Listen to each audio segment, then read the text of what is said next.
Hello అండి అందరికీ అందరూ బాగున్నారా? Welcome to us new. ఇక్కడ చూడండి పిల్లలు 6 o'clockకే వచ్చేసి కరాటీ అయితే నేర్చేసుకుంటున్నారు. వీళ్ళు ఇక్కడ 6కి రావాలి అంటే మినిమం 5:30కైనా లేవాలి కదా.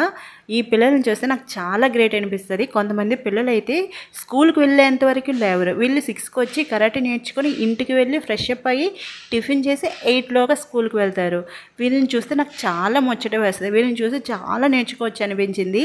ఏదైనా సరే మనం పిల్లలకి అలవాటు చేసే దాన్ని బట్టే ఉంటుంది అనేసి నాకు అర్థమైంది. మీకేం అర్థమైంది అనేది కామెంట్ చేయండి.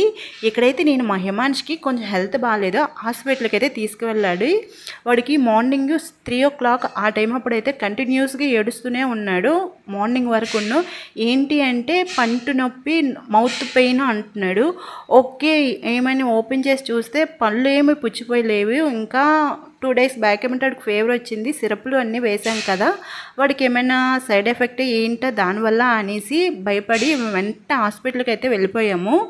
ఇక్కడైతే హాస్పిటల్కి వెళ్ళగానే వాడికి ఏమైనా తగ్గిపోయింది అన్నాడు. అప్పుడు కూడా ఏడుపు కూడా ఆపేశాడు. ఓకే, డాక్టర్ ఫీజు కోసమా వచ్చామా అనిపించింది నాకైతే. ఇతనికి మనం బాకీ కదా డాక్టర్కి, డబ్బులు చెల్లించేసి వచ్చేసామా అనిపించింది. ఇంకా డాక్టర్ ఏమీ అనలేదు, అంతా బాగానే ఉంది అనేసి ఒక జెల్ ఇచ్చారు. ఇంకా రిటర్న్ వచ్చేటప్పుడు అయితే మా హిమాన్స్ టాయ్స్ కొనమన్నాడు. ఓకే, వాడికి తగ్గడమే చాలు, వాడు యాక్టివ్గా ఉంటే చాలు, అంతకన్నా ఏంటి ఎక్కువ అనేసి ఇక్కడైతే వాడికి టాయ్స్ కొనమన్నాడు. ఒక టాయ్స్ అయితే కొనేసాము. ఇది చాలా పెద్ద టెంపుల్ అండి, అమ్మవారి టెంపుల్, చాలా మహిమగల టెంపుల్. ఇంకా అక్కడే ఉంది ఈ టాయ్స్ దగ్గర అయితే అనేసి మీకు చూపించాను. ఇక్కడ కృష్ణాష్టమి కదా, అన్నీ పెట్టారు. మా హిమాన్స్ అయితే టాయ్స్ 2 సెలెక్ట్ చేసుకున్నాడు. చాలా మంచివి బెస్ట్ సెలెక్ట్ చేసుకుంటాడు. వాడు చిన్నోడైనా సరే, పిల్లలందరూ ఇంతే కదా. ఇప్పుడే హాస్పిటల్ నుండి అయితే వచ్చాము. కుకింగ్ అయితే చేయాలి, టమాటా పప్పు చేయాలి మా హిమాన్ష్కి. అది మా కోసం ఏమంటే చికెన్ ఉన్నది, చికెన్ వండాలి, అండ్ కొంచెం బెండకాయ ఫ్రై చేయాలి, రసం చేయాలి, రైస్ కూడా పెట్టాలి. మార్నింగ్ ఏం చేయకుండా మా హిమాన్ష్కి కొంచెం టిఫిన్ పెట్టేసి వెళ్ళిపోయాం. మేము కూడా ఏం తినలేదు. మార్నింగ్ అయితే మేము టిఫిన్ చేయకుండా అయితే హాస్పిటల్కి వెళ్ళిపోయాం కదా. ఇంటికి వచ్చేసరికి 11:30 ఇలా అయిపోయింది. ఇంకా లంచ్ ప్రిపరేషన్ చేసేద్దాం, ఇంకేం టిఫిన్ చేస్తామా అనేసి రాగానే రైస్ పెట్టేశాను.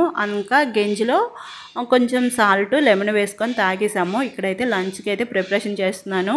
ఇదిగోండి బెండకాయ ఫ్రై చేద్దామనేసి, బెండకాయ ఫ్రై కొంచెం చికెన్ ఉంది, ఆ చికెన్ కూడా వండాలి. ఇంకా మా హిమాన్స్కి సపరేట్గా వండాలి. వాడి కోసం టమాటా పప్పు వండాను, రసం పెట్టాను. ఇంట్లో ఉండేది ముగ్గురమైనా సరే ఎన్ని వంటలు చేయాలా అనిపిస్తుంది నాకు అప్పుడప్పుడు. కొంచెమే, బట్ అన్నీ చేయాలి. ఎందుకంటే వాడు సపరేట్గా తింటాడు, మేమేం తింటామో వాడు తిండు. వాడి కోసం ప్రతిరోజు కాంప్రమైజ్ అవ్వలేం కదా.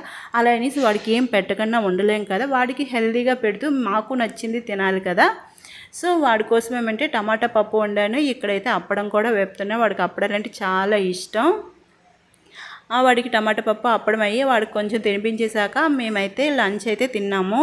చెప్పాను కదా, కొంచెం చికెన్ ఉంటే చికెన్ వండాను, కొంచెం బెండకాయ కూడా ఫ్రై చేశాను. ఇలా లంచ్ అయితే తినేసామండి.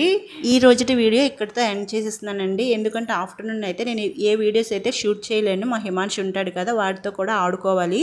ఇంకా వీడియో నచ్చితే సబ్స్క్రైబ్ చేసుకోండి.